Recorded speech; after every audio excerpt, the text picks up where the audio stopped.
भागवत सप्ताह ज्ञान यज्ञ महोत्सव चतुर्थ दिवस चौथा दिन।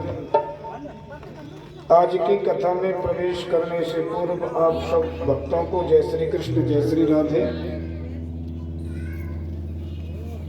हरि अनंत हरि कथा अनंता, कहाएं सुनाए बहुविध सब संता। भैया भगवान अनंत है, भगवान की कथा अनंत है और अनेक प्रकार से संत और भक्त विद्वानों ने कही है। तो देखिए, कल हम आपको भक्त प्रहलाद की कथा सुनाई और उस कथा में हम आपको बताए कि प्रहलाद जी कहते हैं, पिताजी यदि आप खम्मे का टुकड़ा कर देंगे, खम्मे को तोड़ देंगे तो भगवान के दर्शन होंगे। और ये कन्फर्म है, क्योंकि परमात्मा के दर्शन में ये खम्मा ही बाधक है। खम्मा माने अभिमान। अगर अभिमान टूटे तो भगवान के दर्शन हो, जड़ का टुकड़ा हो तो चेतन परमात्मा के दर्शन हो जाए। कबीर कहते हैं कि जब मैं था तब हर नहीं, अब हर है मैं ना। जब तक मैं है तब तक परमात्मा नहीं है। तो प्रहलाद के कहने पर जब हिरण्यकश्यप ने खम्मा का टुकड़ा किया तो उसमें भगवान प्रकट हो गए। भगवान उसका श्रृंगार किए, कल हम आपको सुनाई। अब प्रहलाद भगवान को प्रणाम करते हैं और तो बड़ी प्यार से गोद में ले लेते हैं और कहते हैं, वेदम बपू पचवया सुकुमार में तत् क्वैता प्रमत्त कृत दारुणयातनास्ते आलोचितो हि विषयो यमभूतपूर्व क्षन्तव्य मंग यद में समय विलंब। कहाँ तुम्हारा ये कोमल कांत कमनीय सुंदर पंच वयस्क मंगलमय स्वरूप, और कहाँ प्रमत्त दैत्यकृत दारुण भीषण यातनाएं। यह अभूतपूर्व विषमता देखने में आई। वत्स तुम्हारे बुलाने पर मैं वैसे जल्दी आने की कोशिश की, फिर भी यदि विलंब हो गया है तो मुझे क्षमा कर दो। अब तो सज्जनों, 5 वर्ष की उम्र वाले प्रहलाद भगवान की ये बात सुन करके रो पड़े और जो अद्भुत स्तुति करी, जिसमें प्रथम श्लोक है, ब्रह्मादय सुरगणा मुनयोत सिद्धा सत्वैकतानमतयो वचसां प्रवाहै नाराधितुं पुरगणैरधुनापि पिप्रुः किं तुष्टुमर्हति समे हरिरुग्र जातेः। प्रहलाद कहते हैं, प्रभु ब्रह्मा आदि बड़े बड़े देवता जिनकी सत्वगुण में निष्ठा है, वो आपको प्रसन्न करने में समर्थ नहीं हुए। और मैं असुर जाति में उत्पन्न 5 वर्ष का बालक आपको कैसे प्रसन्न कर सकता हूँ। पर प्रभु मैं इतना तो जानता हूँ, आप भक्ति से प्रसन्न, आप जो है उम्र से प्रसन्न नहीं होते, आप जो है जाति से प्रसन्न नहीं होते, आप बलवानों से प्रसन्न नहीं होते, आप धन से प्रसन्न नहीं होते, आप तो केवल भक्ति से ही प्रसन्न होते हैं। बोले व्याधस्य चरणं ध्रुवस्य च वयो विद्या गजेन्द्रस्य काजातिर्विदुरस्य यादवपते उग्रस्य किं पौरुषम् उपजाया किम तत्र रूपमधिकं किं तत्सुदान्योदनम्। अरे ध्रुव की कितनी उम्र थी, गजेंद्र के पास में कितनी बुद्धि थी, व्याध का क्या आचरण था, और कुब्जा के पास में क्या रूप था, सुदामा के पास में क्या कोई धन था, विदुर की कोई जाति थी नहीं। उनके अंदर एक बात थी, क्या बोले, प्रेम था, भक्ति थी, और भक्ति से भगवान प्रसन्न होते हैं। भक्त्या तुष्यति केवलम परमया भक्ति प्रियो माधव। माँ लक्ष्मी धवर स्वामी, जो लक्ष्मी के स्वामी परमात्मा विष्णु हैं, उनको तो भक्ति ही प्रिय है। भगवान एक निवेदन करूं, ये देवता आपके स्वरूप को देख के डर रहे हैं, लेकिन मुझे आपके स्वरूप से डर नहीं लग रहा है। मुझे तो डर लग रहा है जो माया की चक्की चल रही है ना, बस उसमें पिसने का डर है मुझे। चलती चाकी देख के गयो कबीरा रोए, और दो पाटन के बीच में सावत बचान खोए। बस इसी से डर है। बोले भैया अगर तुझे माया में पिसने का डर है तो एक काम कर, मेरे नाम का कीर्तन कर, मेरी कथाओं का श्रवण कर, बात खत्म। प्रहलाद बोले प्रभु एक बात बताओ, जब आपको अपनी कथा ही सुनवानी थी, अपने नाम का कीर्तन ही करवाना था, तो संसार को इतना सुंदर क्यों बना दिए? संसार को कुरूप बना देते।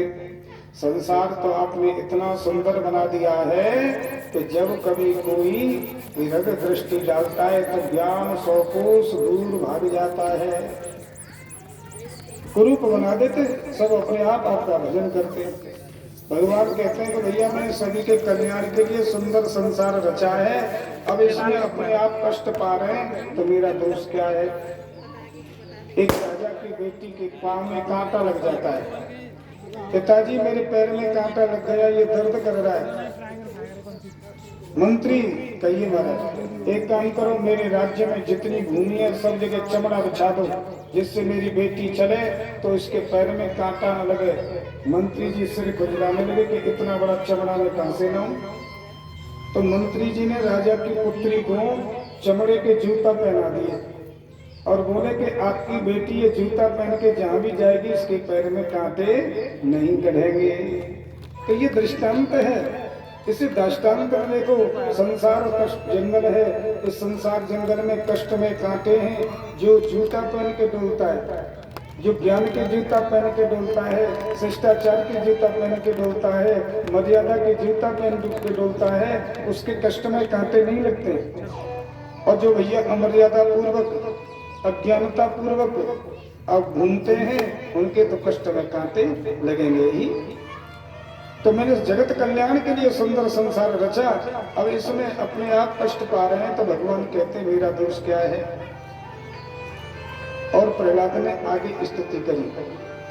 वो कहते हैं, बोले प्रभु एक कृपा कर दो। भगवान बोले और वरदान मांग। बोले एक वरदान दे दो। बोले नहीं तन मनस्तव कथा सविकुंठनाथ संप्रीयते दुरित दुष्टमसाधु तीव्रम कामातुरम हरस शोक भयैषणार्थम तस्मिन् कथम तव गतिम विमलसान दीनः। हे वैकुंठनाथ आप एक कृपा कर दो, मेरा मन ये विषयों की तरफ भागता है, विषयों की तरफ न भागे, आपका चिंतन करे, आपकी लीलाओं का श्रवण करे।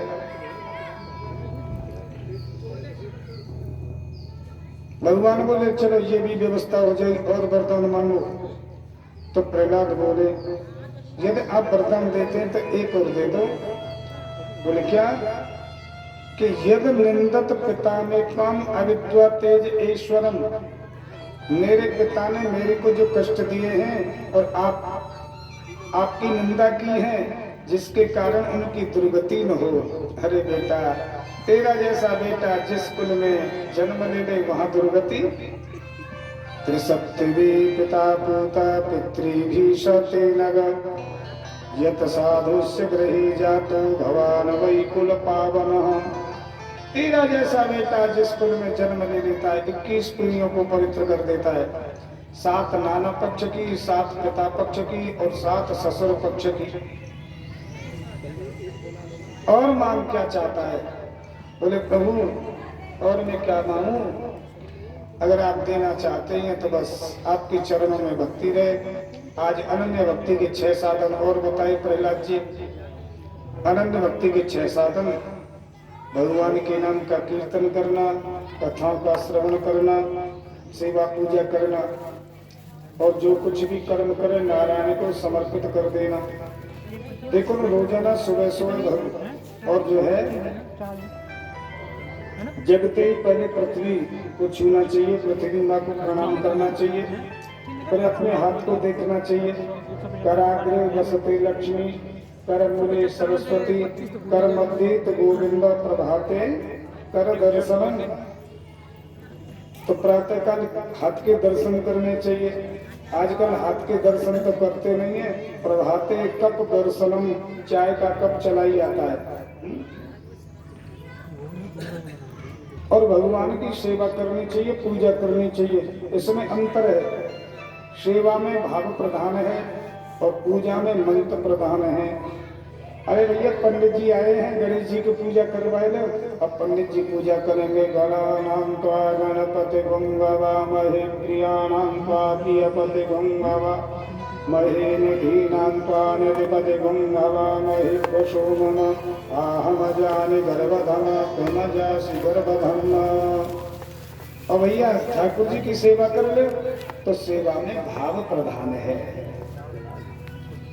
भगवान से सुबह रोजाना प्रार्थना करो, हे परमात्मा आप जो है अर्जुन के सारथी बने, अर्जुन के रथ के सारथी बने, ऐसे ही आप मेरे इस शरीर की रथ के सारथी बन जाओ और मेरे रथ को ठीक रास्ते पर चलाओ। और भगवान से प्रार्थना करे, हे परमात्मा आपने दुनिया का उद्धार किया, मेरा भी उद्धार करो। तारा है सारा जमाना श्याम हमको बितारो, श्याम हमको बितारो।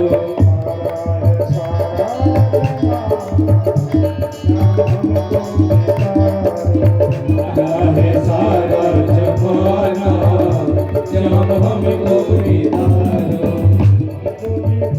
श्याम हमको बितारो, बितारो श्याम हमको बितारो।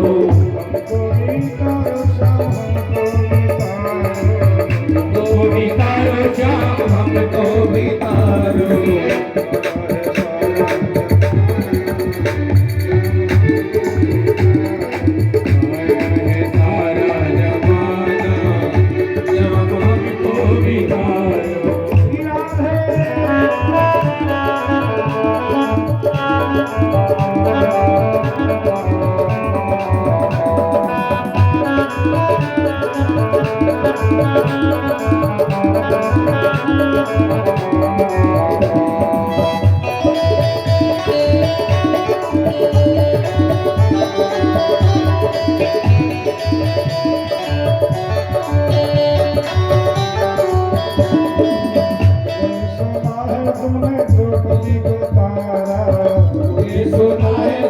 द्रौपदी को तारा, द्रौपदी को तारा श्याम द्रौपदी को तारा। ये सुना है तुमने द्रौपदी को तारा। हीरों का करके तारा है सारा जमाना श्याम हमको बितारो।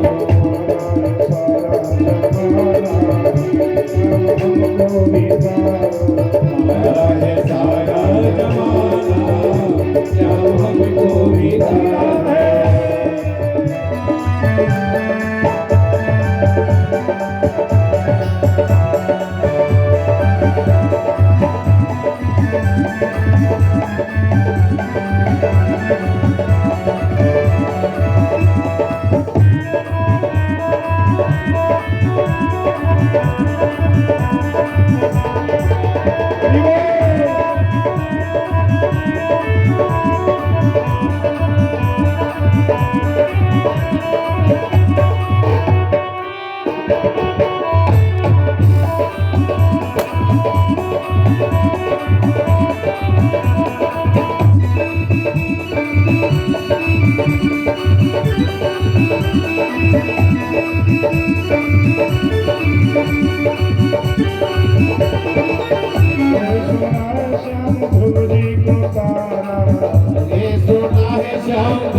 सारा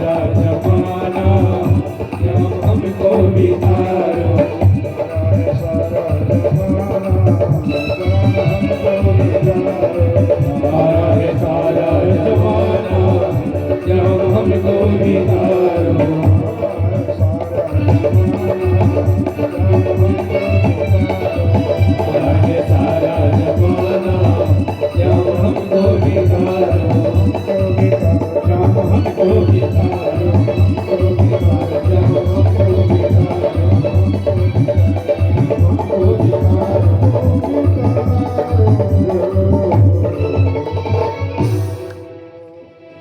तो आपने जगत का कल्याण किया प्रभु, मेरा भी कल्याण करो, मेरा भी उद्धार करो। अब तो भगवान बोले भैया तुम्हारा उद्धार होगा, पहले तुम 10,000 वर्ष राज्य भोगो, इसके बाद में तुम मेरे लोक को प्राप्त होगे। ये कह करके भगवान अंतर ध्यान हो गए। देखो ये कथा सुखदेव जी तो सुनाई रहे प्रहलाद उसको, परीक्षित को। अब इसके बीच में धर्मराज युधिष्ठिर को भी ये कथा नारद जी सुना रहे हैं। तो ये कथा सुन के अब नारद जी है ना, वो युधिष्ठिर है, वो उदास हो जाते हैं। जब उदास होते हैं तो कहते हैं भैया एक बात बताओ, तुम उदास क्यों हैं? क्या प्रहलाद की कथा अच्छी नहीं लगी? अच्छी लगी, पर उदास क्यों है? अब तो धर्मराज के आंखों में आंसू आ गए, हाथ जोड़ के बोले भगवान सुनो, बात यह है कि मेरी 65 वर्ष की उम्र हो गई, अभी तक मैंने परमात्मा के स्वप्न में दर्शन नहीं किए। धन्य तो ये प्रहलाद है जिसने 5 वर्ष की उम्र में और जड़ से चेतन को प्रकट कर जगत को दिखा दिया। मेरे को धिक्कार है, मेरी विद्या को धिक्कार है, मेरे जीवन को धिक्कार है। बोले शरीरम स्वरूपम नवीनम कलत्रम धनम आरुतल्यम यशस्यार चित्रम हरिरंग पद में मनश्चेद लग्नम ततः किम ततः किम ततः किम ततः किम। शरीर सुंदर हो, परिवार के लोग सुंदर हो, पत्नी सुंदर हो, बच्चे सुंदर हो, सुमेरु पर्वत की तरह मकान ऊंचा हो, कुबेर की तरह घर में धन भरा है, ठीक है, अच्छी बात है। लेकिन हरिरंग पद में मनश्चेद लग्नम, सब कुछ है, कोठी है, धन है, परिवार है, पत्नी है, लेकिन प्रभु के चरणों में प्रेम नहीं है तो कुछ भी नहीं है।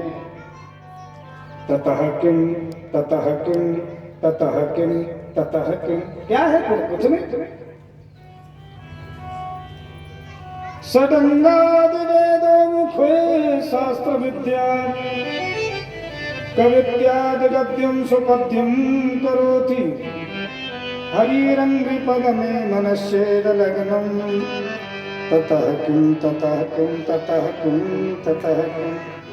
वेद पुराण शास्त्र कंठस्थ हैं, गद्य पद्य की रचना करते हैं, कवि भी हैं, लेकिन भगवान के चरणों में प्रेम नहीं है तो कुछ भी नहीं है। सा विद्या या विमुक्त है, उपनिषद कहती हैं कि विद्या वही है जो जीव को मुक्त कर दे। जो बंधन में डाले वो विद्या नहीं है, वो तो विद्या है। देखो 4 विद्वान काशी पढ़ के आए, उनको कहीं जाना था, नदी पड़ी, नदी पार करना है, तो केवट को बोलते हैं भैया केवट हमको पार जाना है। बैठे महाराज, इनको बहुत बड़ा अभिमान है कि हम तो विद्वान हैं, ज्ञानी हैं। चारों विद्वान बैठ गए नाव में। अब विद्वानों ने देखा कि हम तो हैं ये योग्य पढ़े लिखे, ये केवट को पूछ लेते ये कितना पढ़ा लिखा है। केवट इतिहास के बारे में जानते हैं? बोले महाराज हम तो पहली बार सुन रहे हैं कि कोई इतिहास होता है। अरे राम राम, आप इतिहास के बारे में नहीं जानते? कितने पढ़े लिखे हो? तो मुझे तो अक्षर का भी ज्ञान नहीं है, मात्राओं का ज्ञान नहीं है। तेरी आधी जिंदगी तो इस नदी में नाव को चलाते चलाते बीत गई, अभी तुझे अक्षर मात्रा का ज्ञान नहीं हुआ है तो तू क्या करेगा? तो केवट बोला कि हमारे बाबा ने यही नाव चलाई, हमारे बाप ने भी यही नाव चलाई और हम भी इस काम को कर रहे हैं। इधर के लोगों को उधर ईमानदारी से पार कर देते हैं और उधर के लोगों को इधर ईमानदारी से पार कर देते हैं। 2 रोटी का धंधा हो जाता है और चाहिए ही क्या। बोले नहीं नहीं, तेरी आधी जिंदगी तो इस नदी में नाव को चलाते चलाते बीत गई, तू कुछ नहीं कर पाया। अब बीच मझधार में भैया नाव आई, देखो ठाकुर जी की कृपा। अब ऐसी ठाकुर जी की कृपा भई कि तूफान आया। अब जैसे ही तूफान आया तो नाव ऐसे डगमगाने लगी समुद्र में। अब तो केवट बोला महाराज आप कुछ जानते हैं क्या? बोले कुछ जानते हैं? अरे हमको वेद कंठस्थ, पुराण कंठस्थ, शास्त्र कंठस्थ। केवट बोला मैं वेद पुराण शास्त्रों की बात नहीं कर रहा हूँ, मैं कह रहा हूँ आप तैरना जानते हैं? 4 विद्वान बोले भैया तू कहे तो खड़े खड़े यजुर्वेद सुना दे, तू कहे तो यजुर्वेद सुना दे, ऋग्वेद सुना दे, तू कहे तो सामवेद सुना दे, तू कहे तो अथर्ववेद सुना दे, लेकिन तैरना तो नहीं जानते। अब तो केवट बोला महाराज सुनो, आप तो कह रहे थे तेरी आधी जिंदगी इस नदी में नाव को चलाते चलाते बीत गई, कुछ प्राप्त नहीं कर पाया, और लो अब भगवान की कृपा से आपकी पूरी जिंदगी इस नदी में समाप्त होने वाली है। नाव डूब गई, विद्वान डूब के मर गए, केवट पार हो गया। ये दृष्टांत है। इसे दृष्टांत में देखो, देखो शरीर संसार सागर है। इस संसार सागर में जो ज्ञान के अभिमान को लेके रहते हैं, जो धन के अभिमान को लेके रहते हैं, जो परिवार के अभिमान को लेके रहते हैं, वो संसार सागर में डूब जाते हैं। सागर से तो वही पार होते हैं जो केवट होते हैं, माने बस भगवत समय निकाल करके भगवान की कथा सुनते रहते हैं, भगवान के नाम का कीर्तन करते रहते हैं, समय समय पर दान देते रहते हैं, वही केवट सागर को पार करते हैं, बाकी के सब डूब जाते हैं। तो सा विद्या या विमुक्त, विद्या भी वही है जो जीव को बंधन से मुक्त कर दे। हाँ, मेरी 65 साल की उम्र हो गई, अभी तक मैंने स्वप्न में परमात्मा को नहीं देखा। अब तो नारद जी कहते हैं धर्मराज तुम तो बड़े भाग्यशाली हो, तुम्हारे यहाँ परमात्मा सारथी बने, मित्र बने, हितैषी बने, संबंधी बने। इदम ब्रह्म, कृष्ण के लिए कह रहे हैं कि ये ब्रह्म है। धर्मराज देखते हैं जो ब्रह्म का है, जो तो हम और जो तो मामा फूफी के हैं। फिर जोड़ देते एकदम ब्रह्म, तुरंत भगवान जान गए कि ये मेरी पोल खोल देंगे नारद जी, तो बीच में बोल पड़े धर्मराज भैया ये नारद जी झूठ बोल रहे, मैं ब्रह्म नहीं हूँ। अब तो नारद जी बोले कि धर्मराज कृष्ण झूठ बोल रहे हैं, एकदम ब्रह्म, ये ब्रह्म है, यही ब्रह्म है। भगवान कृष्ण बोले नारद जी हम झूठ कब बोलते हैं? बोले खूब बोलते हैं। बोले बताओ मैं कहाँ झूठ बोला? बोले बताओ। बोले बताओ। ना हम भक्षतवानंद सर्वे मिथ्या विशंसिना। अरे मैया मैंने मिट्टी ना खाई, ये सबरे ग्वाल वाल झूठ बोल रहे हैं, तो क्या आपने मिट्टी नहीं खाई? बोले धर्मराज कृष्ण को झूठ बोलने का अभ्यास है, यही ब्रह्म है। अब तो धर्मराज को ज्ञान हो गया, चरणों में गिर पड़े और जान गए कि ये परमात्मा है। देखो ईश्वर सर्वत्र है। भगवान कृष्ण गीता जी में कहते हैं बोले ईश्वर सर्वभूतेषु हृदयेषु तिष्ठति भ्रामयन् सर्वभूतानि यंत्रारूढ़ानि मायया। ईश्वर सर्वत्र है। और गोस्वामी जी भी लिखते हैं हरि व्यापक सर्वत्र समाना प्रेम सो प्रगट होय में जाना। ईश्वर सर्वत्र, लेकिन इसका ज्ञान कराने के लिए हमें नारद जैसे गुरु जी की जरूरत है।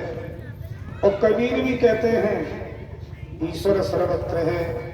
सब घट मेरा साइया और खानी घटना को बलिहारी गुरु आपकी तागत परगट होए। सर्वत्र ईश्वर, गुरु जी की कृपा हो जाए, भगवान की कृपा हो जाए, वहीं भगवान प्रकट हो जाते हैं। नारद जैसे गुरु हमें मिले तो हमारे अंदर ही परमात्मा को प्रकट करके दिखा देंगे। देखो नारद जी का अर्थ क्या होता है? नारम ज्ञानम ददाति तम भगवंतम नयति प्रापयति। जो ज्ञान देते हैं और भगवान को प्राप्त करा दें, ज्ञान देकर जो भगवान को प्राप्त कराते हैं उनको कहते हैं नारद। नारद जो कह दिए वो पक्की बात है, रद्द नहीं हो सकती है। इसके बाद में नारद जी से धर्मराज ने गृहस्थ धर्म के बारे में पूछा। हम तो गृहस्थी हैं, गृहस्थी कैसे कल्याण करें? देखो गृहस्थाश्रम सबसे बड़ा बताया है, क्योंकि इसमें सबका पालन होता है, चाहे वो विरक्त हो, चाहे सन्यासी हो, चाहे ब्रह्मचारी हो, सबका इस गृहस्थ से ही पालन होता है।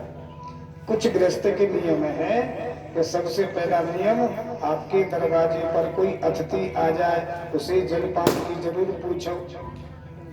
भोजन प्रसाद के समय पर आवे, भोजन प्रसाद की पूछो। समय समय पर भगवान के उत्सव जो होते हैं, जैसे जन्माष्टमी है, रामनवमी है, और भी उत्सव है, उन सबको बड़ी श्रद्धा से मनाने। समय समय पर कथा कीर्तन ये सुनते रहें, करते रहें। कभी कभी कोई असहाय आ जाए, कुछ मांगे, आप सामर्थ्य के अनुसार उनको दे दें, कुछ दान दें। इस तरीका से जब गृहस्थ जी और जो है जीवन यापन करते हैं, ऐसे सदगृहस्थ में स्वयं परमात्मा पुत्र के रूप में आना चाहते हैं। पति पर संकट आवे पत्नी समझावे, पत्नी पर संकट आवे पति समझावे। और एक बात और सुनो, एक दूसरे बड़े प्रेम से रहे घर में मिलके। संकट के समय पर अधिकतर दिमाग खराब हो जाते हैं, थोड़ी बात पे ही आसमान में दिमाग हो जाता है कि नहीं हो जाता है। तो ऐसे समय पर और विज्ञान का प्रयोग करें। संकट में बिल्कुल सावधान रहने की जरूरत है, धैर्य धारण करने की जरूरत है, एक दूसरे को प्रेम से बोलने की जरूरत है। आपको एक मैं सत्य घटना सुनाऊं। पति पत्नी थे, वो पति बाहर नौकरी करते, साल में 6 महीना में 1.5 साल में आते थे। उनके एक बेटा ने जन्म लिया। बेटा का नाम मोहन था, 5 वर्ष का हो गया। पहले ये फोन तो थे नहीं, पत्र वगैरह डालते थे। अब 1 वर्ष बीत गई, इधर बच्चे को माता निकली और माता ही माता में भगवान को प्यारा हो गया। अब देखो पत्नी बड़ी समझदार है। अब पत्नी ने सोचा कि अगर मैं पत्र लिखती हूँ कि आपका बेटा मोहन दुनिया से चला गया, देश परदेश में, यानी क्या समस्या खड़ी हो जाए।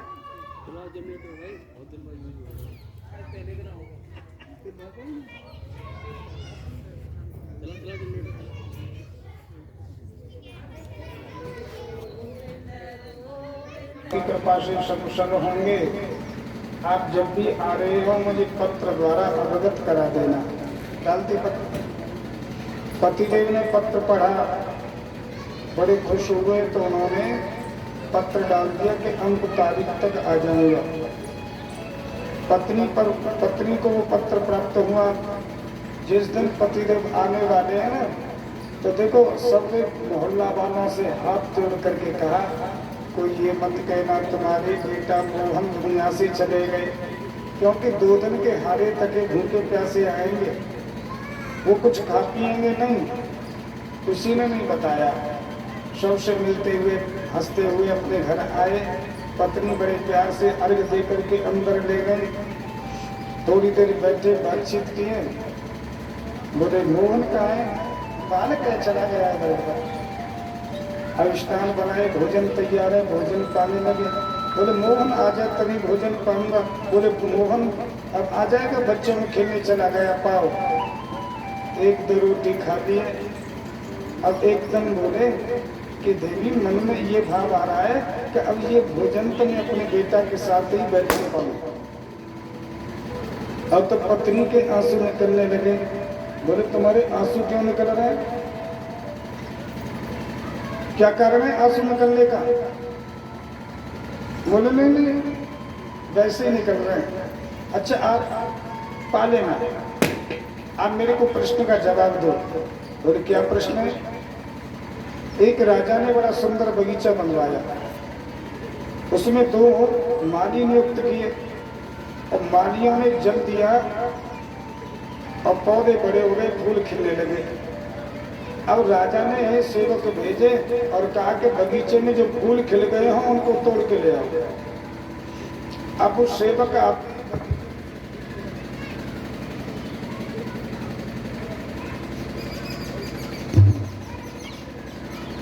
अब राजा के सेवक आते हैं बगीचे में और जैसे ही फूल तोड़ने लगे तो माली बोले कि हम तुमको फूल नहीं तोड़ने देंगे, वो मना करने लगे।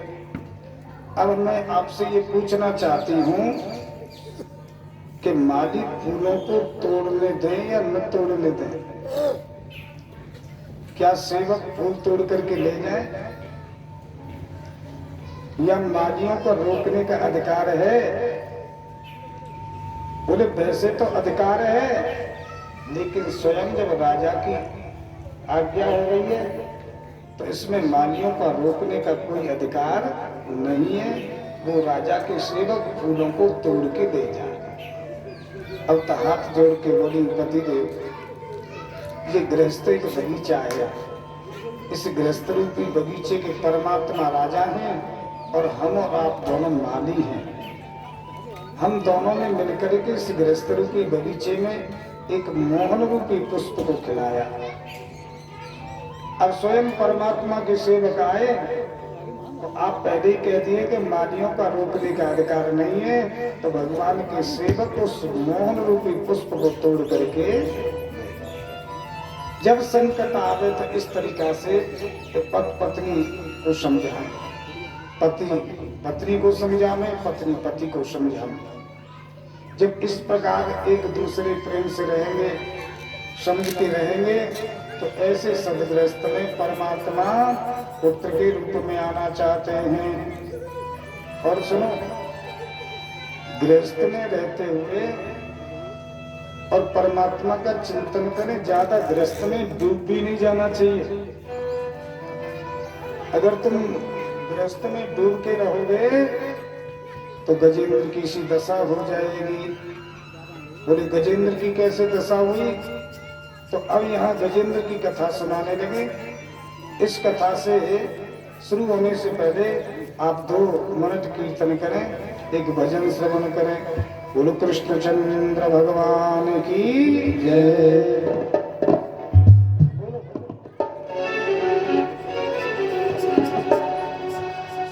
देख लिया संसार हमने, देख लिया संसार हमने, देख लिया देख लिया हाँ देख लिया, देख लिया हाँ देख लिया, देख लिया हाँ देख लिया, देख लिया हाँ देख लिया। अरे सब मतलब के यार हमने देख लिया, सब मतलब के यार हमने देख लिया। देख लिया संसार हमने देख लिया, देख लिया संसार हमने देख लिया।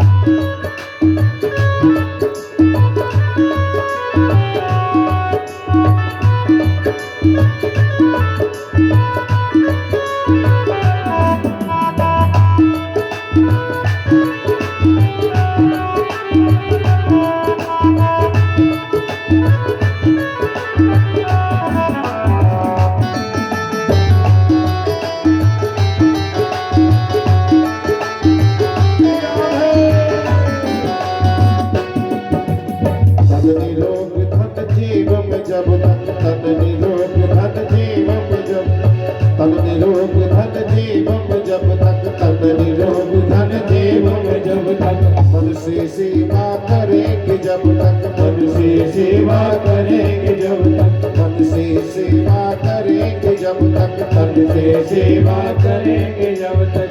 मान का परिवार हमने देख लिया, मान का परिवार हमने देख लिया, सब मतलब के यार हमने देख लिया, सब मतलब के यार हमने देख लिया, देख लिया संसार हमने देख लिया, देख लिया संसार हमने देख लिया।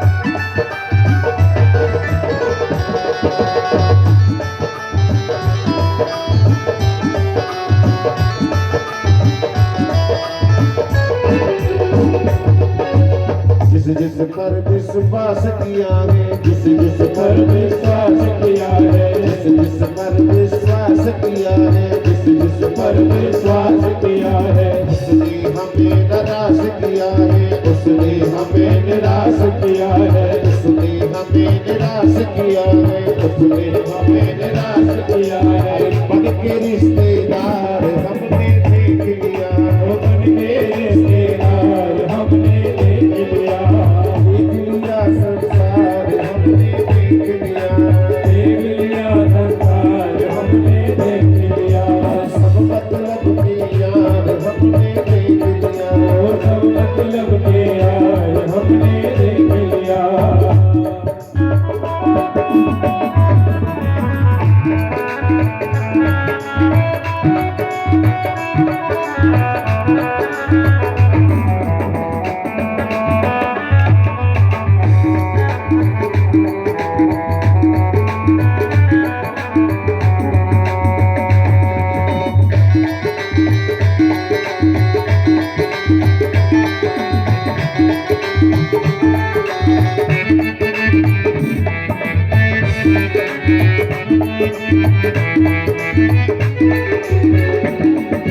कहीं चोट लग जाए तन को, कहीं चोट लग जाए तन को, कहीं चोट लग जाए तन को, कहीं चोट लग जाए तन को, सभी समझते हैं निर्धन को, सभी समझते हैं निर्धन को, सभी समझते हैं निर्धन को, सभी समझते हैं निर्धन को। हर गिरती हुई दीवार हमने देख लिया, देख लिया संसार हमने देख लिया, देख लिया हाँ देख लिया, देख लिया देख लिया, देख लिया हाँ देख लिया, देख लिया देख लिया, सब मतलब के यार हमने देख लिया, सब मतलब के यार हमने देख लिया, देख लिया संसार हमने देख लिया, देख लिया संसार हमने देख लिया।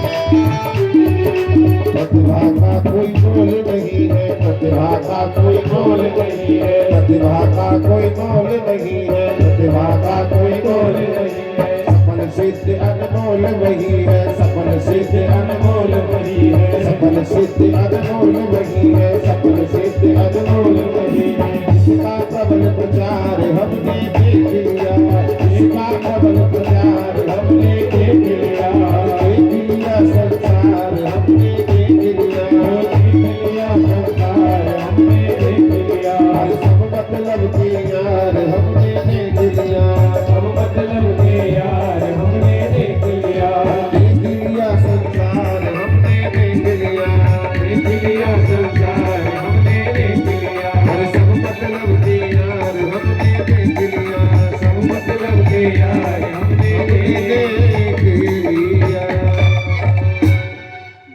विष्णु चंद्र।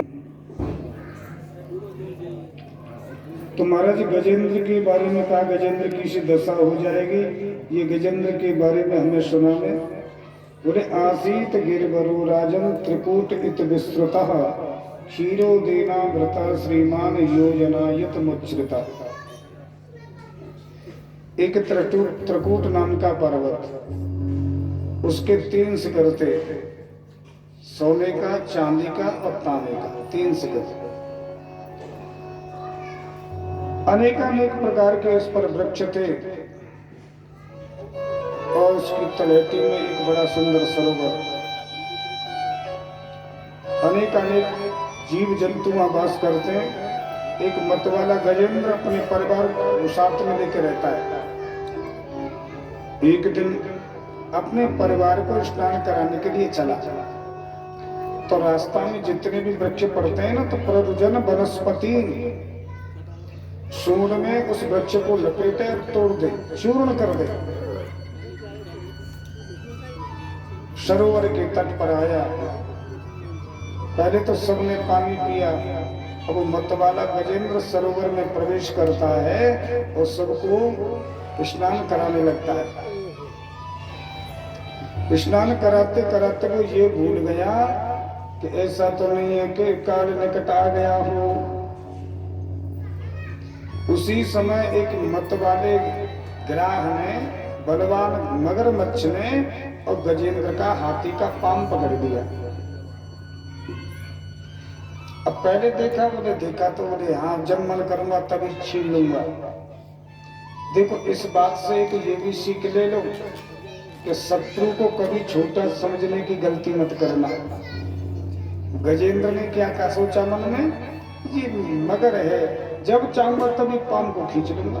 गलती कर दिया।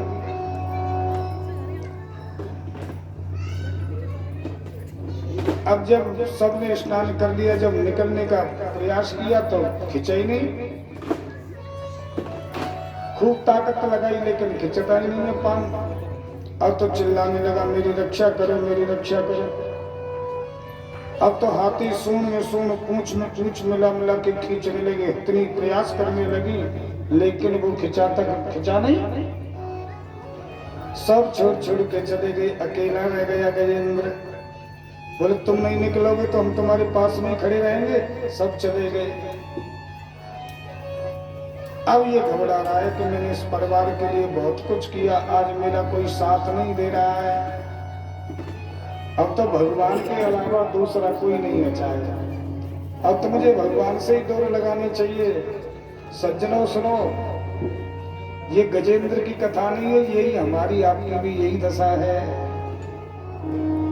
क्या दशा है कि जब आदमी वृद्धावस्था को प्राप्त होता है तो मगरमच्छ पांव पकड़ता है। पांव पकड़ने का मतलब पांवों में चलने की शक्ति खत्म हो जाती है, चला नहीं जाता है, तो हम चारपाई पर पड़े रहते हैं। फिर वो प्रयास करता है कि चलो दवाई दारू से मेरे घुटनों का दर्द है, ये बंद हो और मैं चलने लग जाऊंगा। लेकिन प्रयास करने पर भी अब वो नहीं चल पाते हैं। अब परिवार के जब तक तो देखते हैं कि आशा रहती है कि हाँ ये चल जाएंगे चल जाएंगे चल जाएंगे। जब देखते हैं ये चलने वाले नहीं है तो सब साथ छोड़ देते हैं।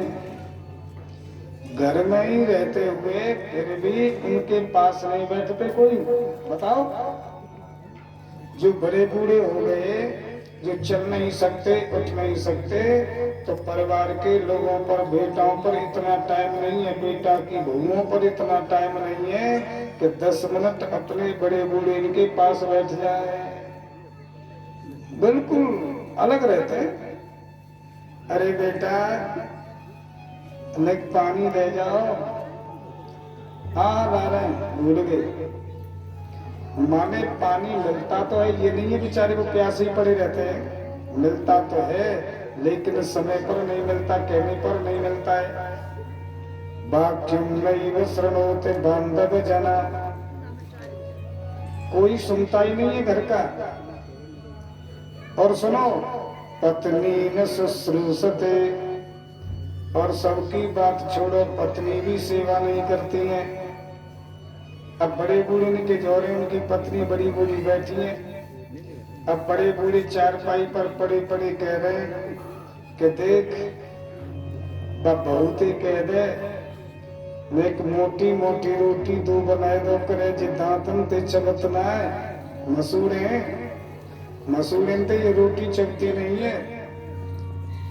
तो पता है उनकी पत्नी क्या कहती है कि जैसी मिल जाए चुपचाप खा लो करो। जैसी मिल रही है चुपचाप खा लिया करो। अब तुम्हारी जीभ बड़ी रस चाह रही है, मांग रही है। पत्नी न शुश्रूषते, तो ये दशा हो जाती है। न पत्नी साथ देती है, न बेटा साथ देते हैं, न बेटाओं की बहुएं साथ देती हैं। तब इसको ख्याल आता है कि मैंने इस परिवार के लिए दिन को देखा नहीं, रात्रि को देखा नहीं, आज मेरे पास कोई बैठने वाला नहीं है। अगर मैं ईश्वर से प्रेम करता तो मेरा कल्याण होता।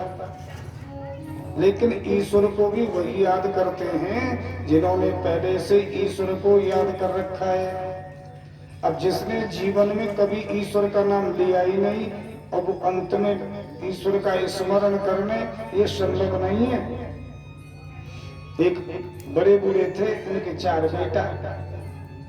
अब वो काम धंधे से बैठ गए, पिताजी हम संभालेंगे काम, आप अपना भजन करो, राम राम कहो। अब पिताजी कहते हैं बेटा मेरे पर नहीं कहा जाता है। अरे राम राम कहो। बोले मेरे पर नहीं कहा जाता है भाई। अब बेटा बड़े परेशान।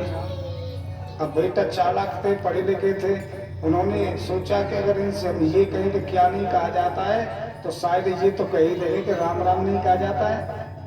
बेटा बोले पिताजी राम राम कहो, मेरे पर नहीं कहा जाता है। अरे पिताजी राम राम कहो, मेरे पर नहीं कहा जाता है। अब तो बेटा बोले क्या नहीं कहा जाता है। बोले जो तुम कह रहे हो वही नहीं कहा जाता है, जो तुम कह रहे हो। अब बताइए, जिसने पूरा जीवन बिजनेस व्यापार में लगाया, अब अंत में प्रभु का नाम में ये संभव नहीं है। लेकिन ये तो पूर्व जन्म का भक्त है गजेंद्र, अब तो ये परमात्मा की स्तुति करने लगा। इसको कहते हैं गजेंद्र मोक्ष।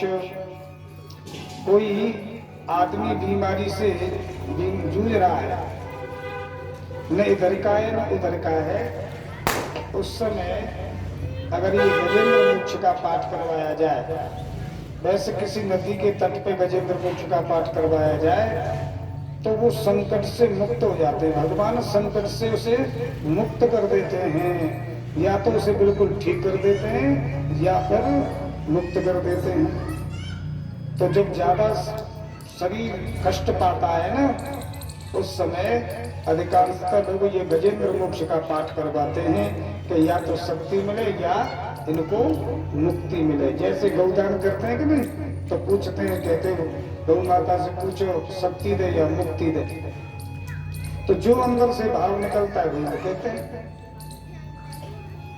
अब आचार्य सुखदेव जी कहते हैं अब गजेंद्र को पूर्व जन्म की स्मृति जागृत हुई और तो भगवान की अद्भुत स्तुति किया। यम धर्म कामार्थ विमुक्त कामा भजन तृष्णां गतिमाप्नुवन्ति किन्त्वास्य सोरात्य देहमव्ययम् भजन्त इष्टां गतिमाप्नुवन्ति किन्त्वास्य सोरात्य देहमव्ययम् करोतु मे हृदयो विमोक्षणम्। जिन भगवान के चरण कमलों की उपासना करने से धर्म अर्थ काम मोक्ष की प्राप्ति होती है तथा अनेक सुखों को प्राप्त करता है, वह दयालु प्रभु मुझे संकट से उबारे, मेरा उद्धार करें। हे हरि असरन शरण दीन दुख में टनहारे, हे करुणा के अयन प्रणत प्रण पालन हारे। दृशो ग्राहतम आय सच्चिदानंद उबारो, कैसे हूँ कर कृपा कष्ट हरि हरो हमारो। स्तुति किया और ये भी कहते हैं प्रभु आपके अनेक नाम है, एक भी नाम नहीं है, अनेक रूप है, एक भी रूप नहीं है। भगवान अब विष्णु ब्रह्मा जी सोच रहे हैं हमारा नाम दे तो हम इसकी रक्षा कर रहे हैं, इंद्र कह रहे हैं हमारा नाम ले तो हम रक्षा कर रहे हैं, शंकर बाबा कह रहे हैं हमारा नाम ले तो हम रक्षा करें, दुर्गा जी कह रही है हमारा नाम ले तो मैं रक्षा कर दूं। लेकिन जब हमारा नाम ही नहीं ले रहा है तो हम क्यों जाए? इसने नाम किसी का नहीं लिया, केवल क्या कहा, जिनके अनेक रूप हैं एक भी रूप नहीं, जिनका एक भी नाम नहीं जिनके अनेक नाम हैं, ऐसे परमात्मा मेरी रक्षा करें। अब भगवान विष्णु बोले वो तो मैं ही हूँ, मेरे अनेक नाम हैं, अनेक रूप हैं, अब मुझे ही चलना चाहिए। अब भगवान माते दौड़े गरुड़ के पास, गरुड़ मेरे भक्त पर संकट है, जल्दी चल। अब गरुड़ जी बोले कि मेरे बिना तो ये अपने भक्त की भी रक्षा नहीं कर सकते। गरुड़ को अभिमान हो गए, भगवान तो अंतर्यामी है, जान गए, अब तो नंगे पांव ही दौड़ रहे हैं, नंगे पांव दौड़ रहे हैं। गरुड़ जी सामने पड़ जाए, बोले प्रभु आप देर करोगे, जल्दी मेरी पीठ पर बैठो। अब भगवान ने कन की अंगुली बाकी पीठ पे रख दी, अब तो गरुड़ पंखों को फटफटाता रहा लेकिन उड़ा नहीं गया, चरणों में गिर पड़ा। प्रभु अभी तक तुम ये समझ बैठा था कि मैं आपको ले जाता हूँ, पर आज पता चला है कि आप ही मुझे ले जाते हैं। केवल जौवर सुन बची। अब भगवान को देखते ही, अब तो भगवान कहते हैं गजेंद्र को देखते ही चिंता मत करे, मैं तेरी रक्षा के लिए आ गया। अब तो गजेंद्र के पास एक फूल है वो चढ़ा दिया, नारायण अखिल गुरु भगवल नमस्ते, हे अखिल गुरु नारायण आपको मैं प्रणाम करता हूँ। और भैया प्रेम से भगवान को कुछ भी चढ़ा दो। भगवान कृष्ण गीता जी में कहते हैं पत्रम पुष्पम फलम तोयम यो मे भक्त्या प्रयच्छति। भक्त जो फूल चढ़ाता है, पत्ता चढ़ाता है, जल चढ़ाता है तो प्रसन्न हो जाता हूँ। आज बड़े प्रेम से फूल चढ़ाया तो भगवान प्रसन्न हो गए, दोनों को बाहर निकाले और पहले ग्राह का सिर काटे, उद्धार किए, इसके बाद गजेंद्र को दर्शन दिए, कृपा किए। अब प्रश्न ये उठता है, गजेंद्र ने भगवान को पुकारा और उद्धार किया किसका? पहले ग्राह का, क्यों? अब भगवान ने सोचा कि गजेंद्र तो मेरा भक्त है, गजेंद्र मेरा भक्त है, गजेंद्र मेरा भक्त है, लेकिन ग्राह मेरे भक्त का भक्त है। चलो भक्त के भक्त का पहले मैं कल्याण कर लूं, भक्त का तो बाद में कर लूंगा। इसके बाद अपने भक्त का कल्याण किए। और सुनो, ये कौन था गजेंद्र और ग्राह? पहले जन्म में कौन थे? गजेंद्र था, ये ग्राह था हुहु नाम का गंधर्व। जैसे अपने यहाँ हास्य कवि होते हैं ना, ऐसे दो देवलोक में ये हुहु और हाहा ये दो गंधर्व रहते हैं। जब इंद्र परेशान रहते हैं तब ये हंसी की बात करते हैं, कविता सुनाते हैं। एक बार ये हुहु नाम का गंधर्व देवल ऋषि के पांव को पकड़ लेता है, पांव में किसी नदी में। एकदम ये भाई कौन है? जैसे देखा हो या तुम मगर होगा, तूने मगर का काम किया है, चरणों में गिर पड़ा, मुझे क्षमा कर दो, भगवान तुम्हारा उद्धार करेंगे। तो ये मगर बना, भगवान ने उद्धार किया। और गजेंद्र कौन था पहले जन्म में? ये इंद्रद्युम्न नाम का राजा था, द्रविड़ देश का। जब ये राज्यपाट छोड़ करके जंगल में चले गए, साधना करने लगे तो इनके गुरुजी आए। अब गुरुजी को देख करके इन्होंने आसन से खड़े होकर के प्रणाम नहीं की, बैठने को स्थान नहीं दिया। तो गुरुजी ने गुस्सा होकर के साफ दे दिया, तो गुरु लोगों को देखकर तू हाथी की तरह बैठा है, तू हाथी होगा। इस कथा से ये सीख ले लें, जब अगर हम आसन पर बैठे भजन कर रहे हैं, हमसे कोई बड़ा आ जाए तो क्या करना चाहिए? तुरंत खड़े होकर के उनको आसन देना चाहिए, आसन से खड़ा हो जाना चाहिए, उनको आसन की व्यवस्था करनी चाहिए। हम अपने सिंहासन पर, हम आसन पर बैठे हैं, हमसे वरिष्ठ लोग आ रहे हैं, हम उनको जगह नहीं दें, ये ठीक नहीं है। तुरंत उनको सम्मान पूर्वक बैठाना चाहिए। तो इन्होंने क्या किया, गुरु जी को देख करके खड़े ही नहीं हुए, प्रणाम तक नहीं की। तो उन्होंने कहा, जा तू पत्थर की तरह बैठा है, हाथी की तरह बैठा है, जा अब तो तू हाथी हुआ, चरणों में गिर पड़ा, अब मैं क्या करूं, भगवान उद्धार करेंगे। अब हाथी हुआ तो भगवान की प्राप्ति हुई, क्योंकि गुरु जी ने कहा था। अब भगवान तो चले जाते हैं। अब इस कथा से हमें क्या सीख मिलती है, ये समझें। और इसमें ये भी लिखा है कि ददाम विमलाम मतिम, भगवान स्वयं कह रहे हैं कि जो गजेंद्र मोक्ष का पाठ करता है उसको मैं विमल मति प्रदान करता हूँ। विमल मति माने पवित्र मति। और मैं एक आपसे से निवेदन करूं, देखो परमात्मा से धन मांगने की जरूरत नहीं है, परमात्मा से सुख मांगने की जरूरत नहीं है। क्यों? तो मांगने से मिलेगा ही नहीं भाई, वो चीज मांगो जो मिल जाए। जब मांगने से मिलने वाली नहीं है तो क्यों मांगे? क्योंकि 4 चीज प्रारब्ध से मिलती हैं, या नोट कर लो। पूर्व दत्ते सुया विद्या, पूर्व दत्ते सुया धनम, पूर्व दत्ते सुया नारी, पूर्व दत्ते सुया सुतम। धन प्रारब्ध से मिलता है। एक आदमी जीवन निकल गया कमाते कमाते, पर 1000 रुपया इकट्ठे नहीं हुए। एक आदमी ने थोड़ी सी उम्र में बहुत धन कमा लिया, ये प्रारब्ध है। साधन तो निमित्त है, लेकिन धन प्रारब्ध से मिलता है। जैसे कहते हैं भैया आलू का काम करो, आलू में तो बड़ी पैसा वाले हैं। तो आप जानते होंगे, एक आदमी ने आलू का व्यापार किया, उसने खेत भी खरीद लिया, जगह खरीद ली, मकान खरीद लिए, और उसी राशि वाले ने उसी दिन से आलू का काम किया, उसका घर भी बिक गया, उसका खेत भी बिक गया। अगर आलू का व्यापार करने से पैसा वाला होता है तो उसका मकान क्यों बिक गया, उसका खेत क्यों बिक गया? तो साधन तो निमित्त है, धन तो प्रारब्ध से मिलता है। और बेटा भी प्रारब्ध से मिलता है।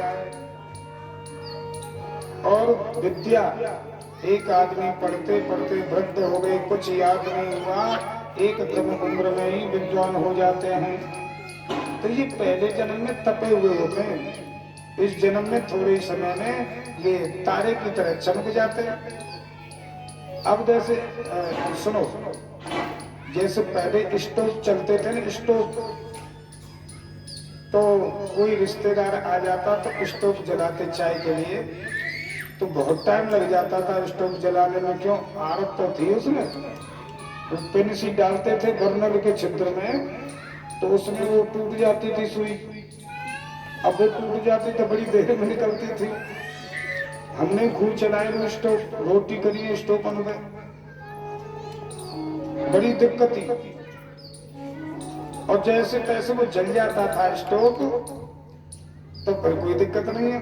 अब पहली बार मैंने एक देर लगती थी उसमें जलाने में, आपने चाय बनाई थी और रिश्तेदार जो आए थे उनको चाय पिलाई थी। इतने में थोड़ी देर बाद एक रिश्तेदार और आ गए, ज्यादा देर नहीं हुई, वो पी रहे थे चाय, पर बची गई थी। अरे भाई चाय तो ये झूठी हो गई, सब बट गई, एक काम करो चाय बना दो। अब जब दोबारा जो चाय बन रही है ना, अब स्टोव जलने में टाइम नहीं लगा। क्यों नहीं लगा? केवल तिल्ली दिखाने की जरूरत थी, क्योंकि उसका बर्नर तपा हुआ था। ऐसे जो पहले जन्म के जो तपे हुए होते हैं, वो इस जन्म में थोड़ा सा सहारा मिलते ही चमक जाते हैं। तो धन मत मांगो, सुख मत मांगो, पुत्र मत मांगो, पत्नी मत मांगो, ये तो प्रारब्ध से मिलेंगे। जैसे दुख नहीं चाहने पर मिलता है, कोई भी दुख चाहता है कि हमें दुख मिले, लेकिन फिर भी मिलता है। ऐसे ही समय पर प्रारब्धानुसार सुख भी मिलेगा। केवल परमात्मा से प्रार्थना तो करो, तो इतनी करो क्या हे परमात्मा मेरी बुद्धि पवित्र बनी रहे, मेरी नीयत पवित्र बनी रहे, मेरी नीयत अपने पे ही सबर करे, दूसरे के हिस्सा को खाने के लिए मेरी बुद्धि न हो जाए। देखो जिसकी नीयत साफ है उसको उसके पास से सब कुछ चला जाए लेकिन वापस आ जाएगा। और भैया जाके नीयत गड़बड़ है जाए तो पता नहीं चलेगा वो क्या था हमारे पास, वो कहाँ चला गया। यही भगवान से प्रार्थना करो, मेरी बुद्धि पवित्र बनी रहे, मेरे विचार शुद्ध बने रहे, मेरी आदत पवित्र बनी रहे। सूरत बुरी है न सौरत बुरी है, बुरा है वही जिसकी नीयत बुरी है। इसलिए नीयत को भगवान से प्रार्थना करो, मेरी नीयत पवित्र बनी रहे, मैं शुद्ध बनी रहे, आपसे निवेदन है। और ये सबसे बड़ा भजन है, अगर हमारे विचार शुद्ध है ना, इससे बड़ा भजन कोई नहीं है। इसलिए हमारे संतों ने गाया है, आदत बुरी संभाल लो बस हो गया भजन। आदत बुरी संभाल लो बस हो गया भजन।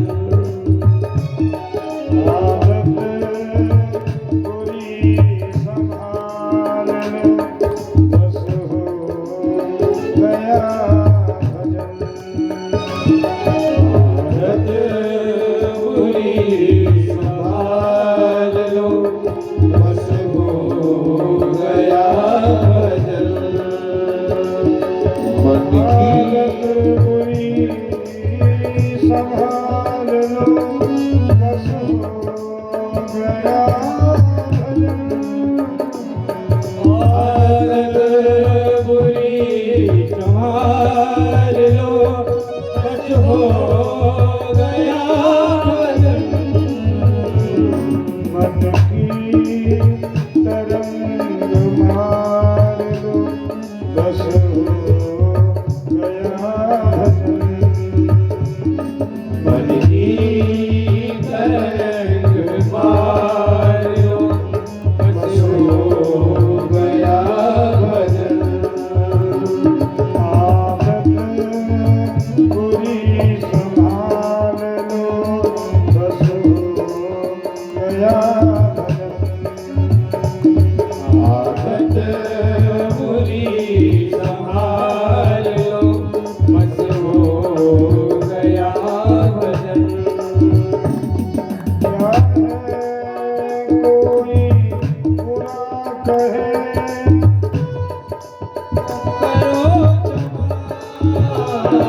चाहे कोई बुरा कहे उसको करो क्षमा। चाहे कोई बुरा कहे उसको करो क्षमा। चाहे कोई बुरा कहे उसको करो क्षमा। यह विचार लो बस हो गया मन की तरंग मार लो बस हो गया भजन। आदत बुरी संभाल लो बस हो गया भजन। आदत बुरी संभाल लो बस हो गया भजन। बस हो गया भजन।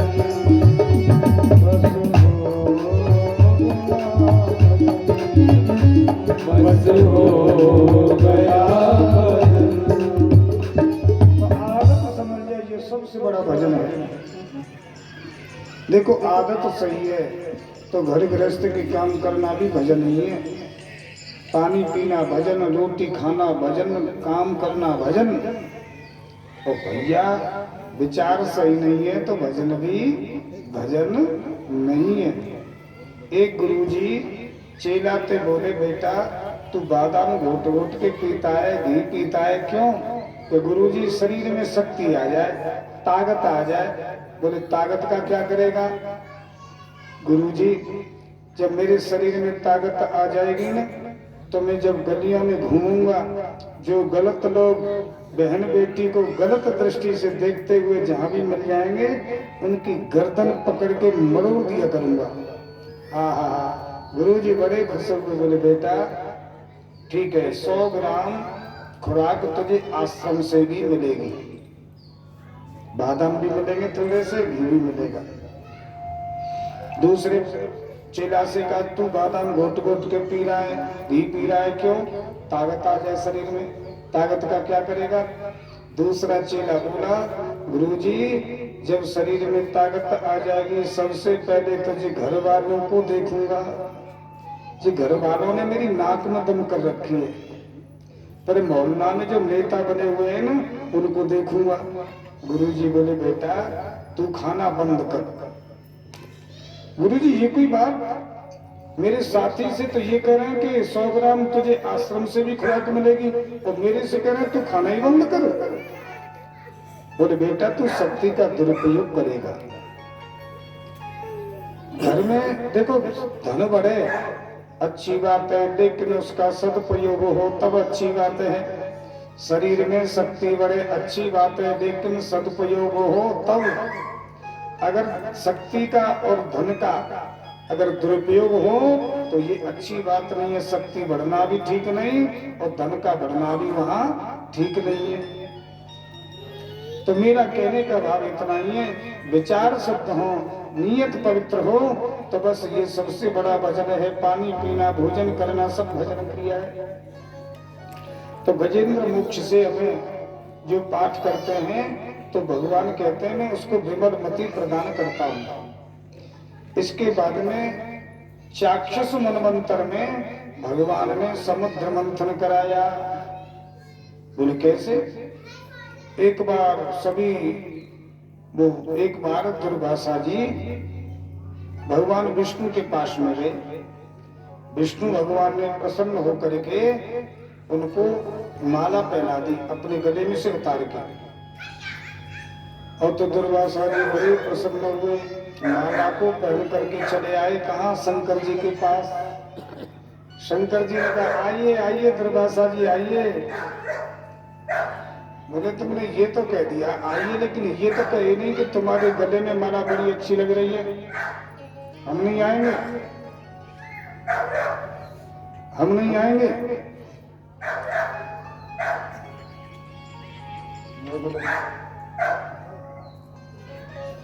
बोलो राधे राधे।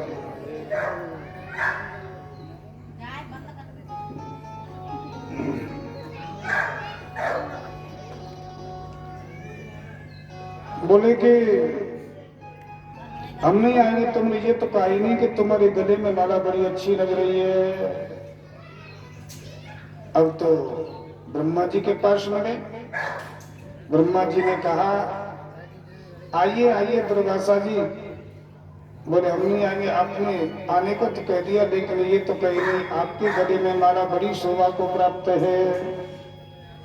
अब इंद्र के पास में गए। इंद्र बड़ा चालाक है। इंद्र ने शोर मचा दिया, गुरु जी की जय हो, गुरु जी की जय हो, गुरु जी की जय हो। क्या हुआ? बोले गुरुदेव आपके गले में माला इतनी अच्छी लग रही है, इतनी अच्छी लग रही है, मैं कुछ कह नहीं सकता, यही सुनना चाहते थे। और तो माला उतार के गुरु जी के गले में डाल दी। गुरु जी ने इंद्र के गले में डाल दी। अब इंद्र ने वो माला हाथी के गले में डाल दी, वो हाथी के डाल दी, और हाथी ने वो माला सूंड से उतार के पटक दी, पैरों के नीचे कुचल दी। दुर्वासा देख रहे, रे मूर्ख इंद्र, तूने प्रसादी का अपमान किया है, जा तू स्वर्ग से गिर जाएगा। इस कथा से ये सीख ले लेनी चाहिए कि भैया ठाकुर जी की चढ़ी माला कोई पुजारी दे दें, उस माला को बड़ी सावधानी से रखो, नदी में प्रवाहित कर दो या सुखा करके उन पुष्पों को बो दो। ये नहीं है कि ठाकुर जी की चढ़ी माला तो ले आए, आपने बच्चे के गले में डाल दी और बच्चा ऐसे तोड़ तोड़ के पटक दिया, फिर उसको जूताओं चप्पलों से कुचल रहे हैं। ऐसा नहीं होना चाहिए। ठाकुर जी की चढ़ी माला उसको सुरक्षित रखो, नदी में प्रवाहित कर दो या ऐसी जगह रख दो जब फूल सूख जाए उनको बो दो। इधर दैत्यों को पता चला कि देवताओं को शाप लग गया है, स्वर्ग पर चढ़ाई कर दी, देवता मारपीट करके भगा दिए, दैत्यों का राज्य स्वर्ग में हो गया। सभी देवता ब्रह्मा को लेकर भगवान के पास आए। भगवान बोले समुद्र मंथन करो, उसकी व्यवस्था करनी पड़ेगी, मंदराचल पर्वत को समुद्र में डालना पड़ेगा उखाड़ के। और यह है कि बांस की सर्प की नेति बनानी पड़ेगी, बहुत से रत्न निकलेंगे, अमृत निकलेगा, वो तुमको मिलेगा, ये पक्की बात है। बंटवारा करनी ना सबका, अमृत तुमको मिलेगा। देवता मिल करके पहाड़ को उखाड़ के ले आए, लेकिन इतना भारी था नहीं ले जा सके, दब के कुचल के मर गए। भगवान ने अमृत में दृष्टि करके जीवित किया, अकेले पहाड़ को हाथ पर रख करके समुद्र में डाल दिए। दैत्य देवताओं का अभिमान चूर चूर हो गया। ये कितना बलवान है। बांस की सर्प को देवता ले आए, बांस की सर्प ने तीन लपेटा लगाई, एक तरफ फल हो जाता है, एक तरफ पूंछ हो जाती है। अब तो फल की तरफ लग जाते हैं दैत्य और पूंछ की तरफ लग जाते हैं देवता। अब जैसे मंथन शुरू हुआ तो मंदराचल पर्वत समुद्र में डूबने लगा। तब भगवान ने कच्छप रूप धारण करके उस पहाड़ को रोक लिए और ऊपर उठने लगा तो हिलने लगा। तो एक रूप से भगवान ऊपर बैठ गए। इस कथा से एक बात सुनो, जब समय प्रतिकूल हो तब भी हमें भगवान का सहारा लेना चाहिए। और भैया अनुकूल चल रहा है भगवान का समय, ऊपर को बढ़ते चले जा रहे हैं, तब भी हमें भगवान का सहारा लेना चाहिए। अगर सुख में हम भगवान का स्मरण नहीं करेंगे तो कष्ट होगा। इसीलिए तो कबीर कहते हैं कि दुख में सुमिरन सब करें, सुख में करे न कोई, और जो सुख में सुमिरन करे तो दुख काहे को। हम सुख में भूल जाते हैं प्रभु को, कहाँ है परमात्मा, किधर है। नहीं, माने अनुकूलावस्था हो चाहे प्रतिकूलावस्था हो, परमात्मा का स्मरण दोनों ही अवस्था में होना चाहिए। गिरने में देर नहीं। अब देखो भगवान का स्वरूप, मंदराचल के नीचे भगवान, ऊपर भगवान, बांसुरी में भगवान, देवताओं के शरीर में भगवान, दैत्यों के शरीर में भगवान, आगे भगवान, पीछे भगवान, चारों तरफ भगवान ही भगवान है।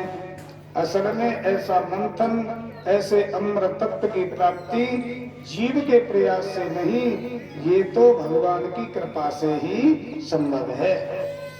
फिर भी जब अमृत नहीं निकला तो स्वयं भगवान ने अपने एक हाथ से पूंछ पकड़ी और एक हाथ से उसका मुख पकड़ा और बीच में आ गया मंदराचल, अपने आप होने लगा मंथन।